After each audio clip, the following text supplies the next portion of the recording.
ओम शांति।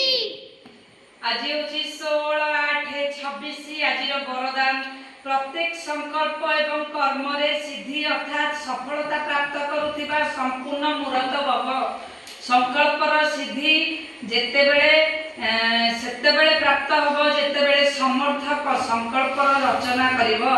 जे माने अधिक संकल्पर रचना करिथांती से माने तार पालना करि पारंती नाही। सेथिपाई जेते अधिक रचना हेबे एवं सेतिकी शक्तिहीन हेबो। तेणु प्रथमे व्यर्थ रचना को बंद कर तेबे जाई सफलता प्राप्त हेबो एवं कर्म रे सफलता प्राप्त करिवार उपाय होला कर्म करिबा पूर्वरु तार आदि मध्य अंत को जानी कर्म कर। एही आधार रे ही संपूर्ण मूर्त होई पारिबो।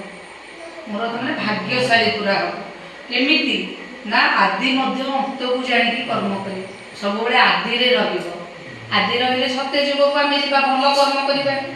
तेणु करी आदि मध्य अंत को जानी कर्म कर ताले तेबे एही आधार रे संपूर्ण मूर्त होई पारिबो।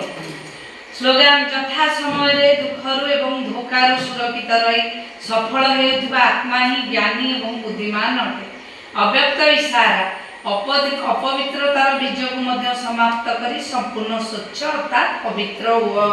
तुमे हेउछ होली अंश पिला मानकर आहार मध्य शुद्ध व्यवहार मध्य शुद्ध अशुद्ध रे चिन्ह मन मध्य न रहू काहेकि ना शुद्ध दुनिया को जाउछ से जेउथारे पवित्रता एवं अशुद्ध जेते बेले एही बळी होली अंश होई जाउछ तेबे जाई भविष्यत रे हिज होली अंश होई बोलाउछ अर्थात पवित्र व्यक्तित्वर